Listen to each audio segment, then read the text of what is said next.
Hi friends, welcome to iRise academy. So ఈరోజు మనం discuss చేయబోయేటువంటి topic ఏంటంటే, సో నిన్న పెట్టినటువంటి బడ్జెట్ గురించి ఒక చిన్న అనాలిసిస్ ఇది యాక్చువల్గాను. కాకపోతే ఏంటంటే మనకి తొందరలో మనకి CGL ఎగ్జామినేషన్ ఉంది. అలాగే తర్వాత వచ్చినటువంటి నోటిఫికేషన్స్కి కానీ మనకి నెక్స్ట్ బడ్జెట్ పెట్టేదాకా మోస్ట్లీ ఈ క్లాస్ అనేది ఉపయోగపడే అవకాశం ఉందండి. ఎందుకంటే నేను ఈ క్లాస్లో మీకు నాట్ ఓన్లీ బడ్జెట్ అండి, దానికి సంబంధించినటువంటి బ్యాక్గ్రౌండ్ డీటెయిల్స్ కూడా నేను మీకు చెప్తాను. అసలు బడ్జెట్ ఎలా చదవాలన్నదే మన కాన్సెప్ట్ యాక్చువల్గాను. అందులో కొన్ని నేను కీ పాయింట్స్ తీసుకొని నేను మీకు చెప్తున్నాను. బడ్జెట్ చదివే విధానం ఏంటి, అసలు ఈ బడ్జెట్ అనేది ఎలా ఉందన్నది ఒకసారి చూద్దామండి. ఫస్ట్ అయితే మీరు కనుక మా ఛానల్ని మొదటిసారి విజిట్ చేసినట్లయితే సబ్స్క్రైబ్ చేసుకోండి, అలాగే షేర్ చేయండి మీ ఫ్రెండ్స్కి కూడా. అయితే ఫస్ట్ చూద్దాం friends. So first of all తీసుకుంటే బడ్జెట్ అంటే అర్థం ఏంటండి? బడ్జెట్ అంటే అర్థం ఏంటంటే బౌగొట్టి అనే పదం నుంచి తీసుకున్నాం మనం. జపాన్ వర్డ్ ఇది యాక్చువల్గా. బౌగొట్టి అంటే సూట్ కేస్ అండి. అయితే మనకి బడ్జెట్ అనేది బేసిక్గా ఫస్ట్ ఇండియాలో తీసుకుంటే మనకి 1860లో పెట్టడం జరిగిందండి. అంటే 1860లో మనకి ఫస్ట్ టైము ఇండియాలో బడ్జెట్ అనేది పెట్టారండి. ఎవరు పెట్టారంటే మనకి జేమ్స్ విల్సన్ అనేటటువంటి ఫైనాన్స్ మినిస్టర్ మనకి ఇంట్రడ్యూస్ చేయడం జరిగిందండి బడ్జెట్ని ఫస్ట్. ఆ తర్వాత తీసుకుంటే మనకి టెంపరీ బడ్జెట్ ఏదైతే ఉందో మనకి దీన్ని 1946లో లియాఖత్ అలీ ఖాన్ గారు పెట్టడం జరిగిందండి. మనకి ఆయన పాకిస్తాన్ దగ్గర ఫస్ట్ ప్రైమ్ మినిస్టరు. అలాగే మనకి ఇండియాలో మొట్టమొదటి ఇండిపెండెంట్ ఆఫ్ ఇండియా బడ్జెట్ని తీసుకుంటే మనకి ఆర్కే షణ్ముఖం శెట్టి గారు. అలాగే రిపబ్లిక్ ఆఫ్ ఇండియా బడ్జెట్ కనుక తీసుకుంటే మనకి జాన్ మతాయ్ గారు పెట్టారండి.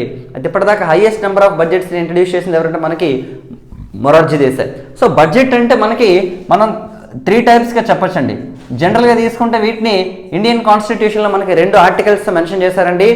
మనకి ఎగ్జామ్లు ఇచ్చేటప్పుడు బడ్జెట్ అనే వర్డ్ని ఏ ఆర్టికల్లో మెన్షన్ చేశారని అడుగుతుంటాడు. బేసిక్గా బడ్జెట్ అనేది ఎక్కడ మెన్షన్ చేయలేదండి. కానీ ఆర్టికల్ 112 ఆఫ్ ది కాన్స్టిట్యూషన్లో ఏం చేశారంటే మనకి యాన్యువల్ ఫైనాన్షియల్ స్టేట్మెంట్ అనే వర్డ్ని మెన్షన్ చేశారు మనకి. అంటే 112 జనరల్గా ఎలా గుర్తుపెట్టుకోవచ్చు అంటే ఇయర్లీ మనకి బడ్జెట్ పెడతారు కాబట్టి ఆర్టికల్ 112 ఎలా గుర్తుపెట్టుకోవచ్చు అంటే 12 అనేది ఏంటండి మంత్స్ అండి. ఫస్ట్ది ఒక సంవత్సరం అండి. కాబట్టి 1 year 12 months అనమాట. 1 year 12 months. అలా 112 అనే ఆర్టికల్ మనం గుర్తుపెట్టుకోవచ్చు. అలాగే 116 తీసుకుంటే ఓట్ ఆన్ అకౌంట్ బడ్జెట్ అండి. అంటే టెంపరీ టైం పీరియడ్కి పెట్టే బడ్జెట్. ఓట్ ఆన్ అకౌంట్ అంటే చాలా మంది ఎలక్షన్స్ ముందు పెడతారు కాబట్టి ఓట్ ఆన్ అకౌంట్ అనుకుంటారండి. అట్లా కాదు. ఒకవేళ ఏదైనా గవర్నమెంట్ మైనారిటీలో ఉండి అది పూర్తిగా కంటిన్యూ అవుతున్న గ్యారంటీ లేకపోతే కూడా మనకి ఈ 116 ఆర్టికల్ ప్రకారం మనకి బడ్జెట్ని పెడతారండి. అయితే మనకి ఇండియాలో ఉమెన్గా ఉండి ఫస్ట్ బడ్జెట్ పెట్టింది ఎవరంటే మనకి ఇందిరాగాంధీ గారు పెట్టారండి. ఆ తర్వాత మనకి full time budget Nirmala Sitharaman గారు పెట్టడం జరిగిందండి ఉమెన్గా ఉండి. సో కాబట్టి తీసుకుంటే ఇక్కడ మనకి నిన్న బడ్జెట్ తలగా హైలైట్స్ అనేవి ఒక్కసారి చెక్ చేద్దామండి. చెక్ చేసిన తర్వాత దాని గురించి డీటెయిల్ ఇన్ఫర్మేషన్ నేను మీకు ఇస్తాను. సో ఫస్ట్ ఆఫ్ ఆల్ తీసుకుంటే మనం బడ్జెట్ని చదివేటప్పుడు ఎలా చదవాలంటే టోటల్ బడ్జెట్ వాల్యూ ఎంత ఉంది, రెవెన్యూ ఇన్కమ్ ఎంత ఉంది, అలాగే క్యాపిటల్ ఇన్కమ్ ఎంత ఉంది, అలాగే రెవెన్యూ ఎక్స్పెండిచర్ ఎంత ఉంది, క్యాపిటల్ ఎక్స్పెండిచర్ ఎంత ఉంది.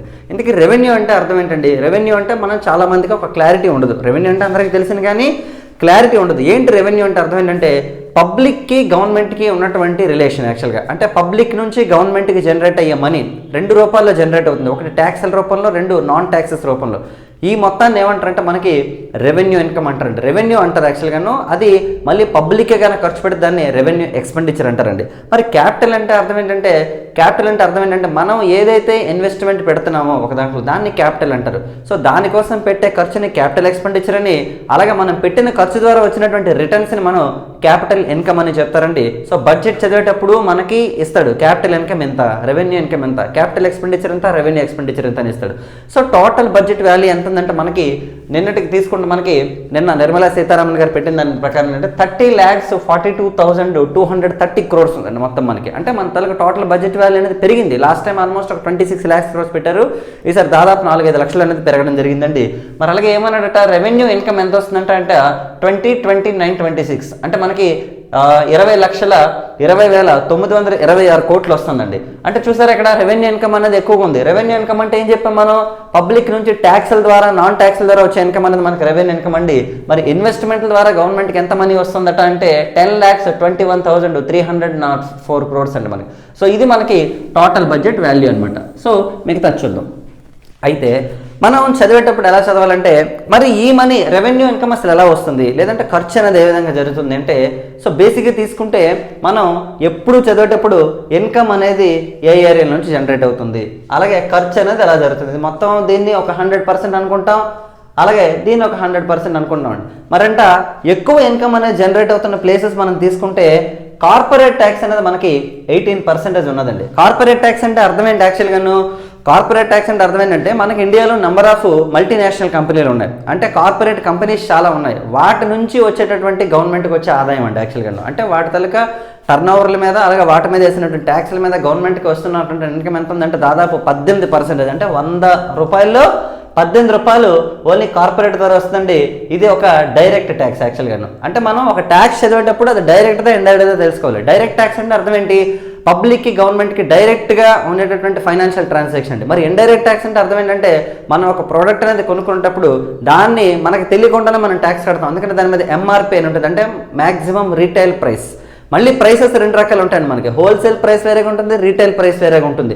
సో కాబట్టి అలా హోల్సేల్ రీటైల్ ప్రైస్ మీద వేసినటువంటి ట్యాక్స్లు ఏవైతే ఉన్నాయో ఫ్యాక్టరీ కాస్ట్ మార్కెట్ ప్రైస్ని బట్టి ఇండైరెక్ట్ ట్యాక్సెస్ డిసైడ్ అయి ఉంటాయండి. కానీ ఇది మాత్రం డైరెక్ట్ ట్యాక్స్ అండి. అలాగే నెక్స్ట్ది ఇన్కమ్ ట్యాక్స్. ఇన్కమ్ ట్యాక్స్ అంటే మనందరికీ తెలిసిందే, దాదాపు ఇది ఎంత ఉందంటే మనకి 17% ఉందన్నమాట ఇన్కమ్ ట్యాక్స్ అనేది. అయితే ఇక్కడ ఏంటి, ఎందుకు 17% ఏంటి ఇన్కమ్ ట్యాక్స్ అంటే అర్థం ఏంటి? ప్రతి ఒక్క పర్సన్ తలక ఇండివిజువల్ ఇన్కమ్ మీద వేసినటువంటి ట్యాక్స్ని మనం ఇన్కమ్ ట్యాక్స్ అని చెప్తారండి. సో కాబట్టి ఈ ఇన్కమ్ ట్యాక్స్ వచ్చేసి మనకి 17% ఉంది. మరి ఇండియాలో ఇన్కమ్ ట్యాక్స్ అనేది ఎలాంటి టైప్ ఆఫ్ ట్యాక్స్ అంటే ప్రోగ్రెసివ్ ట్యాక్స్ అండి. అంటే మన తలక ఇన్కమ్ అనేది పెరిగే కొద్దీ ఏంటండి మన తలక ట్యాక్స్ పర్సంటేజ్ కూడా పెరుగుతూ ఉంటుంది, కాబట్టి దాన్ని ప్రోగ్రెసివ్ ట్యాక్స్ అంటాం ఇండియాలో. అలా ఎందుకంటే progressive taxes, regressive taxes, degressive taxes, proportional taxes అని ట్యాక్సెస్ విధానాన్ని 4 రకాలుగా చెప్తారండి. సో కాబట్టి ఇది మనకి ఒక ప్రోగ్రెసివ్ ట్యాక్స్. అలాగే నెక్స్ట్ తీసుకుంటే జిఎస్టీ వచ్చేసి 18% ఉందండి. జిఎస్టీ అనేది ఏంటి అసలు చాలా మందికి ఒక క్లారిటీ ఉంటుంది బహుశా ఇప్పటికేనో. జిఎస్టీ అనేది మనకి 2017 జూలై 1 మనకి తీసుకురావడం జరిగిందండి 101 కాన్స్టిట్యూషనల్ అమెండ్మెంట్ ద్వారా. సో జిఎస్టీకి సంబంధించి ఏంటంటే ఇది వరకు మనకి నంబర్ ఆఫ్ ఇండైరెక్ట్ ట్యాక్సెస్ ఉండేవి. ఎలా అంటే ఎక్సైజ్ ట్యాక్స్ అని, కస్టమ్స్ ట్యాక్స్ అని, వ్యాట్ అని, సేల్స్ ట్యాక్స్ అని, అలాగే సర్వీస్ ట్యాక్స్ అని, ఇలాంటి ట్యాక్సెస్ అన్ని ఉండే అనమాట. సో వీటన్నింటి ప్లేస్లో జిఎస్టీ అనేటటువంటి కొత్త ట్యాక్స్ని మనకి దేశం మొత్తం గవర్నమెంట్ ఆఫ్ ఇండియా తీసుకొచ్చిందండి. ఏంటి పార్ట్ ఆఫ్ నేషనల్ ఇంటిగ్రేషన్ అని చెప్పొచ్చు, లేదంటే ఒకే దేశము ఒకే పన్ను అన్నట్టు. ప్రపంచంలో చాలా దేశాలు ఆల్రెడీ జిఎస్టీని మెయింటైన్ చేస్తున్నాయి. ఎగ్జాంపుల్ తీసుకుంటే ఫ్రాన్స్ అనే కంట్రీ మనకి ఫస్ట్ జిఎస్టీని ఇంట్రడ్యూస్ చేసిందండి. అలాగే ఎక్కువ పర్సెంటేజ్ జిఎస్టీ అంటే స్లాబ్ ఎక్కువ ఉన్నటువంటి జిఎస్టీ ఉన్న కంట్రీ యాక్చువల్గా ఇండియా అండి. 28% ఉంది మనలో. అంటే మొత్తం ఎన్ని స్లాబ్లు ఉన్నాయి? 0, 5, 12, 18, 28. ఈ 5 స్లాబ్స్లో లాస్ట్ స్లాబ్ ఏదంటే 28 స్లాబ్. ఇలా 28% హైయెస్ట్ ట్యాక్స్ కలెక్ట్ చేస్తున్న కంట్రీ ఏదంటే ఇండియా యాక్చువల్గా. అలాగే మనకి వరల్డ్లో సెకండ్ ప్లేస్లో జిఎస్టీలో ఉన్నది ఏదంటే అర్జెంటీనా అండి. అక్కడ 27% తీసుకుంటున్నారు ట్యాక్స్ని. సో ఇలా తీసుకుంటే మన కంట్రీలో జిఎస్టీ అనేది మనకి 2017లో ఇంట్రడ్యూస్ చేయడం జరిగిందండి. సో అలా తీసుకుంటే ఆ జిఎస్టీ వసూళ్ళు అంటే దాదాపు 18% ఉన్నాయన్నమాట మనకి. మరి జిఎస్టీ మనకి 4 రకాలు ఇండియాలో. ఫస్ట్ ఏంటంటే సెంట్రల్ జిఎస్టీ, రెండోది స్టేట్ జిఎస్టీ, మూడోది యూనియన్ టెరిటరీ జిఎస్టీ, నాలుగోది ఇంటిగ్రేటెడ్ జిఎస్టీ. అంటే సెంట్రల్ గవర్నమెంట్ వేసే జిఎస్టీ, మళ్ళీ స్టేట్ గవర్నమెంట్ వేసే జిఎస్టీ, అలాగే యూనియన్ టెరిటరీస్లో వేసే జిఎస్టీ. అంటే మనకి యూనియన్ టెరిటరీలు ఎన్ని ఉన్నాయంటే అవి వాటి ప్రకారం. కానీ ఇక్కడ ఢిల్లీ అండ్ పాండిచ్చేరి మనకు 2 యూటీలు ఉన్నాయండి. అవి మాత్రం స్టేట్ అసెంబ్లీని, ముఖ్యమంత్రిని కలిగి ఉన్నాయి కాబట్టి అవి స్టేట్ జిఎస్టీ కిందకి వస్తాయి. ఈ పాయింట్ మీరు గుర్తుపెట్టుకోవాలి. ఫోర్త్ ఏంటంటే మనకి ఇంటిగ్రేటెడ్ జిఎస్టీ అండి. అంటే అర్థం ఏంటంటే 2 స్టేట్స్ మధ్యలో జరిగినటువంటి ఏదైతే గూడ్స్ అండ్ సర్వీసెస్ ట్రాన్సాక్షన్స్ జరుగుతాయో దాని మీద వేసేది మనకి ఐజిఎస్టీ. Okay right. నెక్స్ట్ తీసుకుంటే నాన్ ట్యాక్స్ ఇన్కమ్ అంటే 10% ఉందంట. ఇంతకీ ఏంటి నాన్ ట్యాక్స్ ఇన్కమ్? ట్యాక్స్ అంటే ఏం చెప్పాము? డైరెక్ట్ ట్యాక్స్లు, ఇండైరెక్ట్ ట్యాక్స్లు కలిపి మనం చెప్పుకున్నాం. ఎంత వచ్చింది? 18% ప్లస్ 17 35 ప్లస్ ఆల్మోస్ట్ 53% మనకేంటండి ఈ ట్యాక్స్ ఇన్కమ్ ద్వారా వస్తుంది. మరి నాన్ ట్యాక్స్ ఇన్కమ్ అంటే అర్థం ఏంటంటే ట్యాక్స్లు కాకుండా పబ్లిక్ ద్వారా వచ్చే మనీ, అంటే మనం కట్టే ఫీజులు, అలాగే పెనాల్టీలు, అలాగే నెక్స్ట్ వచ్చేసి ఇంకా గ్రాంట్స్ ద్వారా బయట కంట్రీస్ నుంచి వచ్చేవి. అట్ ద సేమ్ టైం తీసుకుంటే మనకి నెక్స్ట్ అలాగే తీసుకుంటే మనకి ఎస్సీట్స్ అంటారండి. ఎస్సీట్స్ అంటే అర్థం ఏంటంటే ఎవరైనా సరే చనిపోయారు అనుకోండి, ఎగ్జాంపుల్ వాళ్ళ తలక వారసత్వ సంపద ఏదైతే ఉందో అది గవర్నమెంట్కి చెందుతుందండి. ఆ ఎస్టేట్స్ రూపంలో వస్తుంది. అలాగే ఎక్కడ ఎవరి మీద అటాక్లు జరిగినప్పుడు అంటే ప్రాపర్టీ అటాచ్మెంట్స్ అనమాట, వాళ్ళ దగ్గర నుంచి ఏంటంటే ఏమైనా ఇన్కమ్ ట్యాక్స్ కట్టకపోయినా లేదా ఈడీ అటాక్ చేసినా ఆ డబ్బులంతా కూడా నాన్ ట్యాక్స్ ఇన్కమ్లోకి వెళ్ళిపోతుంది. అలాగే నెక్స్ట్ తీసుకుంటే స్పెక్ట్రమ్ ఆక్షన్స్ కానీ లేదంటే మైనింగ్ కానీ ఇలాంటివన్నీ కూడా ఏంటంటే ప్రభుత్వానికి వచ్చేటటువంటి డబ్బులండి. వీటికి ట్యాక్స్కి సంబంధం ఉండదు కాబట్టి అది నాన్ ట్యాక్స్ ఇన్కమ్ అవుతుందండి. అలాగే అది క్యాపిటల్ ఇన్కమ్ కూడా అవ్వదు, ఎందుకంటే అదే ఇన్వెస్ట్మెంట్ పెట్టిన మనీ కాదు కాబట్టి. మరి క్యాపిటల్ ఇన్కమ్ వచ్చేసి మనకు ఓన్లీ 6%. ఎందుకంటే క్యాపిటల్ ఎందులో పెడతారు మనం? క్యాపిటల్ ఎందులో పెడుతున్నారంటే ఒకటి ఇరిగేషన్ ప్రాజెక్టులు కానీ లేదంటే రోడ్లు, వీటన్నింటిని మనం బేసిక్ ఇన్ఫ్రాస్ట్రక్చర్ అంటున్నాం యాక్చువల్గా. వాటి మీద పెట్టేది క్యాపిటల్. అలాగే స్టాక్ మార్కెట్లో పెట్టే ఇన్వెస్ట్మెంట్లు క్యాపిటల్. పక్క దేశాలకు అప్పులు ఇస్తాం, అది క్యాపిటల్, ఎందుకంటే వాళ్ళ నుంచి ఇంట్రెస్ట్లు వస్తాయి మనకి. సో ఇలా క్యాపిటల్ అమౌంట్ అనేది జనరేట్ చేసుకోవాలండి. అలాగే బుల్లెట్ ట్రైన్ సేడింగ్ కానీ, అర్థమైంది, అదంతా కూడా క్యాపిటల్. అంటే ఇప్పుడు కనుక మనం ఇన్వెస్ట్మెంట్ గట్టిగా పెడితే ఫ్యూచర్లో బాగుంటుంది యాక్చువల్గా. ఒక కంట్రీకి ఇన్వెస్ట్మెంట్లు ఎందుకు వస్తాయంటే ఆ కంట్రీలో ఉన్నటువంటి బేసిక్ ఇన్ఫ్రాస్ట్రక్చర్ని బట్టే వస్తాయి యాక్చువల్గా. కాబట్టి గుర్తుపెట్టుకోండి, చాలా చాలా ఇంపార్టెంట్ అండి. సో అలాగే నెక్స్ట్ క్రెడిట్ ఫ్రమ్ అదర్స్ అండి. అంటే మనం 20% అనేది ఇది మనకు చూపిస్తుందండి ఇన్కమ్ అనేది. సో క్రెడిట్స్ నుంచి రావడం జరుగుతుందండి మనం ఇతరులకు ఇచ్చిన దానివల్ల. అలాగే అదర్స్ తీసుకుంటే ఒక 11% అనమాట. మొత్తంగా ఒక 100% అప్రాక్సిమేట్గా మనకి బడ్జెట్ ప్రకారం నేను చెప్తున్నాను, నిన్న రిలీజ్ అయిన బడ్జెట్ ప్రకారం. సో ఇక్కడ అలాగే మరి ఎక్స్పెండిచర్ తీసుకుంటే ఎలా ఖర్చు అవుతుంది, చాలా మందికి డౌట్లు ఉంటాయి. ఏంటి సార్ ఈ ఎక్స్పెండిచర్ ఏంటి సార్, మాకు అర్థం కావట్లేదు సార్ అన్నట్టు. సో టోటల్గా స్కీమ్స్కి తీసుకుంటేనంట మనకేంటండి దాదాపు 13% ఖర్చు అవుతుందండి. అంటే సెంట్రల్ గవర్నమెంట్ రన్ చేస్తున్న స్కీమ్స్, అంటే స్టేట్స్ మీద భారా లేకుండా ఓన్లీ సెంట్రల్ గవర్నమెంట్ ఇస్తున్నటువంటి డబ్బులు వచ్చేసి మనకి దాదాపు 13% అండి. అలాగే కేంద్ర ప్రాయోజిత పథకాలు 9% అని. అంటే సెంట్రల్ గవర్నమెంట్ స్టేట్ గవర్నమెంట్ షేర్లతో, అంటే 90-10 కానీ, 50-50 కానీ, లేదంటే 75-25 కానీ, 60-40 కానీ, ఇలా సెంట్రల్ గవర్నమెంట్ స్టేట్ గవర్నమెంట్ కలిపి ఇంప్లిమెంట్ చేస్తాయి కొన్ని స్కీమ్స్ని. అయితే ఇవి ఒకప్పుడు ప్రణాళిక సంఘం ఉండేటప్పుడు ఎక్కువ ఉండేవి యాక్చువల్గా. ఎందుకంటే ప్లానింగ్ కమిషన్ అనేది ఒక స్కీమ్ని పెట్టి గవర్నమెంట్కి సజెస్ట్ చేస్తే గవర్నమెంట్ దాన్ని ఇంప్లిమెంట్ చేసేది ఎన్డీసీ ద్వారా. ఎన్డీసీ అప్రూవ్ చేసిన తర్వాత ఇంప్లిమెంట్ చేసేది. కానీ నీతి ఆయోగ్ వచ్చిన తర్వాత ఫెడరలిజం ఇంపార్టెంట్ కదా, స్టేట్స్కి మనీ ఉందో లేదో వాళ్ళు కూడా చెప్పాలి కదా. ఇప్పుడు ఒక ముఖ్యమంత్రి ఉన్నారు, ఒక స్టేట్ ముఖ్యమంత్రి ఉన్నారు. ఆ ముఖ్యమంత్రి ఏం చెప్తారంటే, సార్ మీరు ఇష్టం వచ్చినట్టు సెంట్రల్ స్కీమ్స్ పెట్టేస్తున్నారు, మా స్టేట్లో డబ్బులు లేవు కాబట్టి ఈ స్కీమ్ మార్చండి అని చెప్పే అవకాశం నీతి ఆయోగ్ కల్పించింది. అందుకని దాన్ని కోఆపరేటివ్ ఫెడరలిజం అనే టార్గెట్ ప్రకారం తెచ్చారు. ఏంటి ఫెడరలిజం అంటే, మనకి ఫెడరలిజం అంటే సమాఖ్య వ్యవస్థ అండి. అంటే సెంట్రల్ గవర్నమెంట్కి స్టేట్స్ గవర్నమెంట్కి సమానమైన అధికారులు ఉండాలని ఫెడరలిజం అంటాం. అలాగే ఓన్లీ స్టేట్స్కే సెంట్రల్కి అధికారులు ఉంటే దాన్ని యూనిటరీ గవర్నమెంట్ అంటాం. కొన్ని యూనిటరీ పాలసీస్ని ప్లానింగ్ కమిషన్ మెయింటైన్ చేయడం వల్ల దాని ప్లేస్లో మనకి నీతి ఆయోగం తీసుకొచ్చారు 2015లో. నీతి ఆయోగం అంటే అందరికీ తెలిసినే కదా, national institution for transforming India. అలాగే నెక్స్ట్ తీసుకుంటే చూడండమ్మా, నెక్స్ట్ ఇంట్రెస్ట్ పేమెంట్స్ అండి. మనం ఒక కంట్రీ నుంచి డబ్బులు తెచ్చేస్తాం అప్పులు. ఎగ్జాంపుల్ తీసుకుంటే బుల్లెట్ ట్రైన్ కోసం 1,00,000 కోట్లు జపాన్ నుండి తీసుకుంటాం అని చెప్పాం.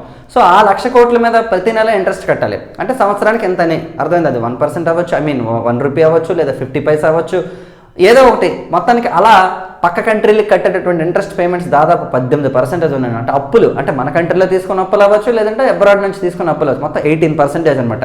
సో కాబట్టి అంత రేటు బయటకు వెళ్ళిపోతుంది. అలాగే నెక్స్ట్ తీసుకుంటే డిఫెన్స్ అండి. డిఫెన్స్ అంటే మనందరికీ తెలిసింది కదా, ఆర్మీ, నేవీ, ఎయిర్ ఫోర్స్ని కలిపి మనం డిఫెన్స్ అంటాం. సో రక్షణ రంగానికి, అంటే మన దగ్గర బార్డర్ని కాపాడుకోవడానికి, మన దేశాన్ని రక్షించుకోవడానికి 8% అనేది మనకి ఖర్చు అవుతుంది యాక్చువల్గా. ఓకేనండి. అలాగే నెక్స్ట్ తీసుకుంటే సబ్సిడీలు అండి.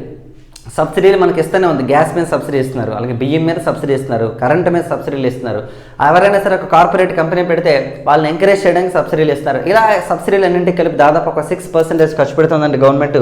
అలాగే నెక్స్ట్ ఫైనాన్స్ కమిషన్ చెప్తుంది మనకి. మీ అందరికీ తెలిసిందే ఫైనాన్స్ కమిషన్ అంటే ప్రజెంట్ రన్నింగ్ కమిషన్ వచ్చేసి 14th ఫైనాన్స్ కమిషన్ యాక్చువల్గా.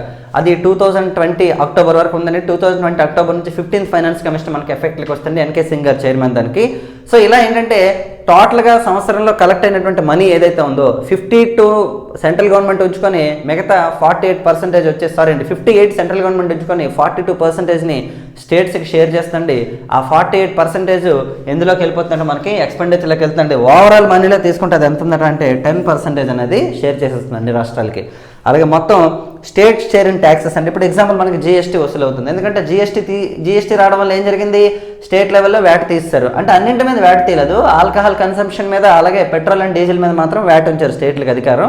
అలాగే అలా వ్యాట్ అనేది ఎప్పుడైతే తీస్తారో మనకి, అలాగే సేల్స్ ట్యాక్స్ తీస్తారో 18% జీఎస్టీలో మనం ఏం చేయాలంటే ఇప్పుడు మనం ఇన్కమ్ ట్యాక్స్ ఎగ్జాంపుల్, ఇప్పుడు ఇన్కమ్ ట్యాక్స్లో తెలంగాణలో కానీ ఆంధ్రప్రదేశ్లో కానీ ఒక వ్యక్తి ఒక ఎంప్లాయీ ఇన్కమ్ ట్యాక్స్ కట్టాడు అనుకోండి, అది సెంట్రల్కి వెళ్తే కానీ స్టేట్స్కి రాదు. కానీ స్టేట్లో ఉంటూ సెంట్రల్ కడతారు కాబట్టి ఆ మనీ షేర్ అనేది ఇచ్చేయాలన్నమాట స్టేట్స్కి. కాబట్టి ఇక్కడ ఇలా స్టేట్ ట్యాక్స్ అనేది ఇచ్చేయడం వల్ల దాదాపు ఎంతమ్మా వస్తుంది, 20% ఖర్చు అనేది సెంట్రల్ గవర్నమెంట్కి స్టేట్స్కి వెళ్ళిపోతుందండి.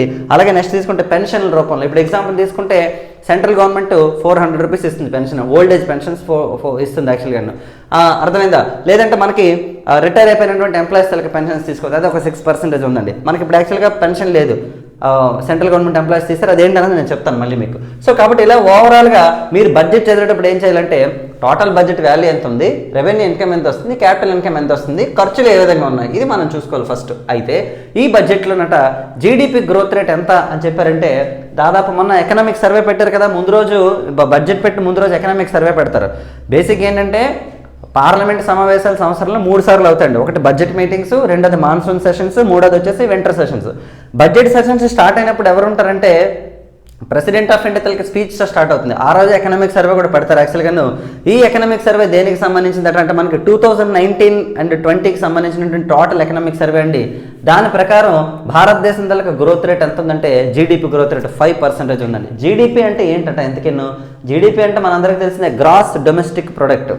జనరల్గా గుర్తుపెట్టుకోండి, జీడిపి అంటే ఏంటంటే చాలామంది ఏమనుకుంటారంటే జీడిపి గ్రోత్ రేట్ కొంతమంది కన్ఫ్యూజన్ ఉంటుందండి. గ్రోత్ రేట్ అంటే అర్థం ఏంటంటే ఒక సంవత్సరం నుంచి వేరే సంవత్సరానికి. ఇప్పుడు ఎగ్జాంపుల్ మన దగ్గర 1000 రూపాయలు ఉంది, నెక్స్ట్ ఇయర్ కదా ఒక 1100 అయింది అనుకోండి, ఎంత పెరిగినట్టు 10% గ్రోత్ పెరిగినట్టు. అదే 50 రూపాయలు పెరిగితే 5% గ్రోత్ పెరిగినట్టు. అలా మన కంట్రీ తలకి టోటల్ వాల్యూ ఎంత ఉంది, అక్కడ నుంచి 5% మాత్రమే పెరిగిందనమాట. సో ఇప్పుడు ఎంత టార్గెట్ పెట్టారట అంటే 6 నుంచి 6.5 వరకు పెరిగే అవకాశం ఉందని చెప్పేసి నిర్మలా సీతారామన్ గారు చెప్పారండి. అంటే ఇక్కడ జీడిపి అంటే అర్థం ఏంటంటే గ్రాస్ డొమెస్టిక్ ప్రొడక్ట్. డొమెస్టిక్ అంటే లోకల్, అంటే మన బార్డర్లో మాత్రమే, మన సరౌండింగ్స్లో, అంటే పీపుల్ ఇన్ ద కంట్రీ, అంటే మన దేశంలో ఉండేటటువంటి ప్రజల ద్వారా. ఇప్పుడు జపాన్ వాళ్ళు మన ఇండియాలో ఉండొచ్చు, సౌత్ ఆఫ్రికాలో ఉండొచ్చు, అది మనకు సంబంధం లేదు. కానీ మన కంట్రీ బార్డర్స్లో ఒక సంవత్సర కాలంలో లేదంటే ఏదైనా ఒక సర్టెన్ టైం పీరియడ్లో మన వాళ్ళందరూ కలిపి ప్రొడ్యూస్ చేసినటువంటి గూడ్స్ అండ్ సర్వీసెస్ తలకు విలువ. గూడ్స్ అండ్ సర్వీసెస్ అంటే గూడ్స్ అంటే అర్థం ఏంటంటే మనం టచ్ చేయగలిగేది గూడ్. ఎగ్జాంపుల్ ఈ పెన్ మార్కర్ ఉంది, ఇది నేను టచ్ చేయగలను, అర్థమైందా? కానీ మొబైల్ ఫోన్ మనం టచ్ చేయగలం, కానీ లోపల ఉన్న సాఫ్ట్వేర్ టచ్ చేయలేం కదా, కాబట్టి అది సర్వీస్ అవుతుంది. కాబట్టి గూడ్స్ సర్వీసెస్ని కలిపి ప్రొడక్ట్ అంటారు. అంటే గూడ్ లేదా సర్వీస్ ఏదైనా సరే ప్రొడక్టే. కాబట్టి గుర్తుపెట్టుకోండి క్లియర్గా, గూడ్ అంటే టచబుల్ అండి, సర్వీస్ అంటే మనకి అన్టచబుల్ అనమాట. కాబట్టి దీన్ని మనం ప్రొడక్ట్ అంటామండి. ఇలా మొత్తం గూడ్స్ అండ్ సర్వీసెస్ తలక ఫైనల్ వాల్యూ ఎంత ఉందంటే మనకి ఆ తలక ప్రొడక్షన్ తలక గ్రోత్ ఎంత ఉందంటే ఓన్లీ 5% ఉందండి. కానీ economic survey of India estimating that the growth rate for 20 and 21 financial year will be 6 to 6.5%. So clear. Next తీసుకుంటే ఇక్కడ ఫిస్కల్ డెఫిసిట్ ఎంత ఉంది, రెవెన్యూ డెఫిసిట్ ఎంత ఉంది, లేదంటే ప్రైమరీ డెఫిసిట్ ఎంత ఉందో మనం క్లారిటీకి తెలుసుకోవాలి. ఏమిటి అసలు ఇంతకీ ఫిస్కల్ డెఫిసిట్ అంటే అర్థం ఏంటంటే ఇక్కడ ఎప్పుడు కూడా డెఫిసిట్లు 3 రకాలు ఉంటాయండి. ఏంటి డెఫిసిట్లు అంటే ఒకటి ఫిస్కల్ డెఫిసిట్, రెండోది రెవెన్యూ డెఫిసిట్, మూడోది ప్రైమరీ డెఫిసిట్ అండి. ఏంటి ఫిస్కల్ డెఫిసిట్ అంటే ఫస్ట్ రెవెన్యూ డెఫిసిట్ అంటే ఏంటి చూద్దాం. రెవెన్యూ లోటు. డెఫిసిట్ అంటే లోటు కదా మనకి. ఎగ్జాంపుల్ మన ఫ్యామిలీని రన్ చేయడానికి ఒక 20,000 ఖర్చు అవుతుంది అనుకుందాం ఎగ్జాంపుల్. మనకి కేవలం 18,000 ఇన్కమ్ వస్తుంది. డెఫిసిట్ ఎంత ఉంది నీకు? 2,000 ఉంది కదా. కాబట్టి అది నీ డెఫిసిట్, అది మన ఫ్యామిలీ డెఫిసిట్. అది లేదు 22,000 వస్తుంది అనుకుందాం, నీకు సర్ప్లస్ ఎంత ఉంది? 2,000 ఉంది. ఇది డెఫిసిట్కి సర్ప్లస్కి ఉన్న డిఫరెన్స్ యాక్చువల్గా. మరి రెవెన్యూ డెఫిసిట్ అంటే అర్థం ఏంటంటే ప్రజల నుంచి గవర్నమెంట్కి వస్తున్న డబ్బులు, గవర్నమెంట్ ప్రజలకు ఖర్చు పెడుతున్న డబ్బుల్లో వచ్చే వేరియేషన్స్. గవర్నమెంట్ నుంచి ప్రజలకి 1,00,000 రూపాయలు వస్తుంది అనుకుందాం ఎగ్జాంపుల్. ప్రజల నుంచి గవర్నమెంట్కి 1,00,000 వస్తుంది, ఖర్చు మాత్రం 1,20,000 ఉంది. కాబట్టి ఆ డెఫిసిట్ని ఏమంటారంటే రెవెన్యూ డెఫిసిట్ అంటారండి. అలా కాకుండా ఇతర మార్గాల ద్వారా కూడా గవర్నమెంట్ అనేది బాగా డబ్బులు సేకరించినా సరే పబ్లిక్కి పెట్టే ఖర్చు ఎక్కువైపోతుంది అనుకోండి, దాన్ని ఫిస్కల్ డెఫిసిట్ అంటారు. గుర్తుపెట్టుకోండి, ద టోటల్ ఏంటండి ఇన్కమ్లోంచి టోటల్ ఎక్స్పెండిచర్ని కనుక తీసేస్తే డెఫిసిట్ కనుక ఉంటే దాన్ని ఫిస్కల్ డెఫిసిట్ అంటారండి. ఇది ఎంత ఉందట అంటే మనకి అరౌండ్ 3.8% ఉందంట. దీన్ని 3.3కి నెక్స్ట్ ఇయర్కి తగ్గించుకుందామని ట్రై చేస్తుంది. ఎప్పటి నుంచో చెప్తున్నారు యాక్చువల్గా 3.8 నుంచి తగ్గిస్తామని. ఎందుకంటే ఫిస్కల్ డెఫిసిట్ అనేది ఏంటండి అంటే మన తలక టోటల్ జీడిపి మీద ఎఫెక్ట్ కొడుతుంది. టోటల్ జీడిపి ఎంత ఇప్పుడు మన కంట్రీ తలక ఓవరాల్ ఏంటంటే బడ్జెట్ 30 లక్షల కోట్లు వేశారు కాబట్టి ఇందులో మన తలక, ఎందుకంటే అప్పులు కూడా కలిపి ఉంటాయి అందులో 30 lakhs crores అంటే. ఫర్ ఎగ్జాంపుల్ మన తలక సంపద అంతా కలిపి ఒక 25 లక్షల కోట్లు అనుకుందాం. ఈ 25 లక్షల కోట్లు ఏమవుతుందంటే ఈ ఫిస్కల్ డెఫిసిట్ పెరిగిపోతూ ఉండడం వల్ల ఆ డెఫిసిట్ 3% ఉంది కదా, 4% అంటే అందులో 4 తీసేస్తాం. ప్రతి సంవత్సరం అలా పెరిగిపోతే మన తలకి ఇన్కమ్ అనేది శూన్యం అయిపోతుంది లాస్ట్కి. కాబట్టి అది ఎప్పుడు కూడా 3% కంటే దాటకూడదని చెప్పి మనకి ఇండియాలో ఒక యాక్ట్ని తీసుకొచ్చారండి. ఆ యాక్ట్ని ఏమంటారంటే FRBM యాక్ట్ అంటారు. FRBM అంటే అర్థం ఏంటండి? Fiscal responsibility budget management act అండి. ఏంటండి? Fiscal responsibility budget management act అండి. దీన్ని 2003లో వాజ్పేయి గారి గవర్నమెంట్ మనకి తీసుకురావడం జరిగిందండి. సో కాబట్టి గుర్తుపెట్టుకున్నాను, FRBM యాక్ట్ అనేది 2003లో వచ్చిందండి. మీకు గుర్తుందో లేదో ఆ తర్వాత 2004లో జాయిన్ అయినటువంటి ఏ గవర్నమెంట్ ఎంప్లాయీ కూడాను పెన్షన్ సిస్టమ్ అనేది తీసేశారనమాట. అంటే ఏంటంటే రెవెన్యూ డెఫిసిట్ పెరిగిపోతుంది రోజు రోజుకి. అలా పెన్షన్స్ అనేది ఇస్తుండడం వల్ల రెవెన్యూ డెఫిసిట్ పెరిగిపోతుంది. అందుకనే సబ్సిడీస్ తగ్గించేస్తున్నారు, అన్నీ తగ్గించేస్తున్నారు యాక్చువల్గాను. సో కాబట్టి అదొక ఫైనాన్షియల్ డిసిప్లిన్ ఫాలో అవ్వాలని ఉద్దేశంతోనండి. అయితే 2008 కల్లా టార్గెట్ పెట్టుకున్నారు 3% చేద్దామని. కానీ 2008లో అమెరికాలో క్రైసిస్ వచ్చిందండి. ఎకనామికల్ క్రైసిస్ అనేది అందరికీ తెలిసిందే కదా, రెసెషన్ వచ్చింది. అప్పుడు అమెరికా నుంచి చాలామంది మన కంట్రీలకు మళ్ళీ వచ్చేయడం వల్ల మళ్ళీ ఖర్చులు పెరిగిపోయి ఏంటండి అది క్లియర్ కాలేదనమాట. సో అది అలా ఎంతకు వచ్చిందంటే ఇప్పుడు ప్రజెంట్ 3.8కి వచ్చిందండి. సో 0.5 మనకి నెక్స్ట్ ఫైనాన్షియల్ ఇయర్కి తగ్గించుకోవడానికి గవర్నమెంట్ ట్రై చేస్తున్నట్టు చెప్పింది అక్కడ. నెక్స్ట్ ప్రైమరీ డెఫిసిట్, ఇది కూడా చాలా ఇంపార్టెంట్. చాలా మందికి డౌట్ ఉంటుంది, ప్రాథమిక లోటు అంటారు దీన్ని తెలుగులో. ఏంటి ప్రాథమిక లోటు అంటే ప్రైమరీ డెఫిసిట్కి దీనికి డిఫరెన్స్ ఏంటండి అంటే ఇక్కడ మనకి యాక్చువల్గా ఏదైతే టోటల్ ఫిజికల్ డెఫిసిట్ ఉందో అందులోంచి ఇంట్రెస్ట్ పేమెంట్స్ని తీసేస్తే, ఏదైతే ఇంట్రెస్ట్ పేమెంట్స్ ఉన్నాయో అది తీసేస్తే వచ్చేది మనకి ప్రైమరీ డెఫిసిట్ అనమాట యాక్చువల్గా. కాబట్టి ఫిజికల్ డెఫిసిట్, రెవెన్యూ డెఫిసిట్, అలాగే ప్రైమరీ డెఫిసిట్ ఇవి మనకి పర్సంటేజ్లో ఉన్నాయన్నమాట మనకి. అలాగే మనం తీసుకుంటే ఈ బడ్జెట్లో కొన్ని హైలైట్స్ తీసుకుంటే మనకి ఏంటంటే అంటే మనకి బేసిక్ ఇన్ఫ్రాస్ట్రక్చర్ మీద ఎక్కువ ఫోకస్ పెడుతున్నాము అని గవర్నమెంట్ చెప్తుంది. ఎలా అంటే అట నేషనల్ ఇన్ఫ్రాస్ట్రక్చర్ ఏంటంటే మనకి పైప్ లైన్ అనే దాన్ని 2020 ఏంటండి 5 కల్లా బాగా డెవలప్ చేసి రైల్వేస్ కానీ, రోడ్లు కానీ, ట్రాన్స్పోర్ట్ సిస్టమ్ కానీ మొత్తం అంతా మార్చేస్తాం మేము అని చెప్తున్నారండి వీళ్ళు. ఎగ్జాక్ట్లీ ఎన్ని లక్షల కోట్లు పెడతారంటే 103 లక్షల కోట్లు పెడతారంట దీనికోసం. కాబట్టి చూడాలి మరి అది ఎంతవరకు ఇంప్లిమెంట్ చేస్తుంది గవర్నమెంట్ అనేది. సో అలా తీసుకుంటే మనకి ఒక్కొక్క డిఫరెంట్ అలొకేషన్స్ ఉన్నాయండి మనకి ఈ బడ్జెట్లో తీసుకుంటే. అలాగే డిజిన్వెస్ట్మెంట్ అండి, దీని మీద మనకి ఎగ్జామ్లో క్వశ్చన్ అడిగే అవకాశం ఉంటుందండి. డిజిన్వెస్ట్మెంట్ అంటే అర్థం ఏంటంటే పెట్టుబడుల ఉపసంహరణ. ఈ పెట్టుబడుల ఉపసంహరణ అనే కాన్సెప్ట్ మనకి ఎకనామికల్ రిఫార్మ్స్లో భాగంగా పివి నరసింహారావు గారి తల గవర్నమెంట్ తీసుకొచ్చింది యాక్చువల్గా. ఫస్ట్ మనకి యాక్చువల్గా ఏంటంటే మనకి ఈ 2.1 lakh crores పెట్టారండి. యాక్చువల్గా లాస్ట్ టైం ఆల్మోస్ట్ ఒక 90,000 crores పెట్టారు, ఈసారి భారీగా పెట్టారు. అంటే గవర్నమెంట్ తలకి షేర్ ఏదైతే ఉందో ఒక సిస్టంలో పబ్లిక్ సెక్టర్ అవ్వచ్చు లేదంటే పూర్తి గవర్నమెంట్ అవ్వచ్చు, అందులోంచి ఏంటంటే గవర్నమెంట్ తలకి షేర్ని ప్రైవేట్ వాళ్ళకి అమ్మడాన్ని ఏమంటారంటే డిజిన్వెస్ట్మెంట్ అంటారండి యాక్చువల్గా. అలా కాకుండా ఒక ప్రైవేటు ఆర్గనైజేషన్ని కనుక ప్రభుత్వం కనుక తీసుకుంటే దాన్ని నేషనలైజేషన్ అంటారు. ఇక్కడ మీరు గుర్తుపెట్టుకోవాలి ఏంటంటే ఒకటి నేషనలైజేషన్ అంటే ఏంటి, డిజిన్వెస్ట్మెంట్ అంటే అర్థం ఏంటి, అర్థం ఈ రెండింటిని మీరు క్లారిటీ గుర్తుపెట్టుకోవాలన్నమాట. సో డిజిన్వెస్ట్మెంట్ అంటే ఏంటి, సో ఉన్న గవర్నమెంట్ తలకి షేర్ని బయట వాళ్ళకి అమ్మేయడం ప్రైవేట్ వాళ్ళకి, అదే డిజిన్వెస్ట్మెంట్. ఎంత టార్గెట్ పెట్టారంటే 2.1 lakh crores పెట్టారండి. అందులో ఎల్ఐసిలోనే 40% తీస్తూ ఉంటున్నారు యాక్చువల్గా ఓవరాల్గా. అంటే దీని మీద చాలా వరకు కాంట్రవర్సీ రైజ్ అవుతుంది. సో అది ఎంతవరకు వెళ్తుందన్నో మనం వేచి చూడాలి యాక్చువల్గా.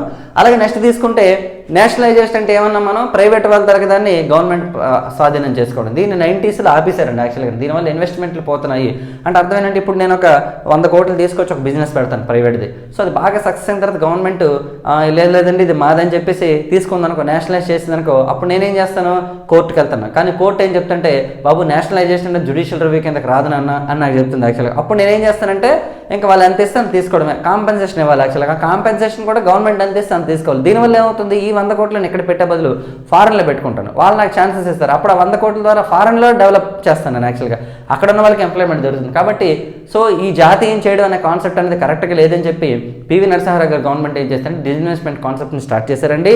అయితే అప్పట్లో రంగరాజన్ గారు కూడా దానికి చైర్మన్గా ఉండేవాళ్ళు, అలాగే మినిస్ట్రీ కూడా ఉండేది. రంగరాజన్ గారు చైర్మన్ మినిస్ట్రీ ఉండేవాళ్ళు యాక్చువల్గా. తర్వాత ఒకేసారి ఉంచారు ఆ మినిస్ట్రీని, తర్వాత తీసేశారండి. అయితే నేషనలైజేషన్ కూడా యాక్చువల్గా డేంజర్ అండి, అర్థమైంది. ఎందుకంటే మనకి 1949లో ఫస్ట్ ఆర్బీఐ నేషనలైజ్ చేశారు, అలాగే 1956లో ఎల్ఐసి నేషనలైజ్ చేశారు, అలాగే 1969లో 14 బ్యాంక్స్ నేషనలైజ్ చేశారు, అలాగే 1973లో general insurance corporation of India nationalise చేశారు, 1980లో తీసుకుంటే మరో 6 బ్యాంకులు నేషనలైజ్ చేశారు. ఇలా నేషనలైజేషన్ చేస్తూ పోతే ఏమవుతుందట అంటే ఒక రకమైన ఒక అభద్రత, ఇన్సెక్యూరిటీ వచ్చేస్తుంది ఇన్వెస్టర్లోని. కాబట్టి అది కొంచెం డేంజర్ అండి. కానీ మరీ ఓవర్గా డిజిన్వెస్ట్మెంట్ చేయడం కూడా మన సోషలిజంకి డేంజర్ అండి. ఎందుకంటే మనం గుర్తుపెట్టుకోవాలండి మనది మిక్స్డ్ ఎకానమీ కంట్రీ, కాబట్టి రెండు బ్యాలెన్సింగ్ ఉండాలన్నమాట. అంటే సోషలిజము ఉండాలి, అలాగే క్యాపిటలిజం ఉండాలి. అలా కాకుండా ఏదో ఒకటి డామినేట్ చేస్తే ఏమవుతుంటే మిక్స్డ్ ఎకానమీ అనే కాన్సెప్ట్ మిస్ అవుతుంది. సోషలిజం అంటే ఏంటి, ఇన్వెస్ట్మెంట్ కానీ మ్యానుఫ్యాక్చరింగ్ కానీ సేల్స్ కానీ అంతా గవర్నమెంట్ చూసుకుంటే దాన్ని సోషలిజం అంటారండి. అలా కాకుండా ప్రైవేట్ వాళ్ళు చూసుకుంటే దాన్ని క్యాపిటలిజం అంటారు అనమాట. సోషలిజంకి ఒకప్పుడు ఎగ్జాంపుల్ రష్యా, క్యాపిటలిజంకి ఎగ్జాంపుల్ చాలా దేశాలు ఉన్నాయి, అమెరికా ఉంది, చైనా ఉంది, అలాగే కెనడా ఉంది, నార్వే ఉంది. అవన్నీ మన మాత్రం మిక్స్డ్ ఎకానమీ, రెండు కలిపి ఉంటాయి అనమాట. కాబట్టి బడ్జెట్ చదివే విధానం ఇదండి. సో మీకు ఇంకేమైనా సరే డౌట్స్ ఉంటే మీరు మాకు కిందని కామెంట్ బాక్స్లో పెట్టండి, నేను మ్యాక్సిమం మీకు రిప్లై ఇస్తాను. So thank you so much for watching అండి. ఇంకా డీటెయిల్డ్గా మేము మీకు ఇంకా క్వశ్చన్స్ని, బడ్జెట్కి సంబంధించిన క్వశ్చన్స్ని పెడతామండి. సో కాబట్టి మా వీడియోస్ కనుక నచ్చినట్లయితే మీరు మా ఛానల్ని లైక్ చేయండి, సబ్స్క్రైబ్ చేయండి, షేర్ చేయండి. అలాగే ప్రజెంట్ అయితే క్లాసెస్ కూడా రన్ అవుతున్నాయి మనకి. సో మీరు కావాలంటే అడ్మిషన్స్ తీసుకోవచ్చు. థ్యాంక్ యూ సో మచ్ అండి.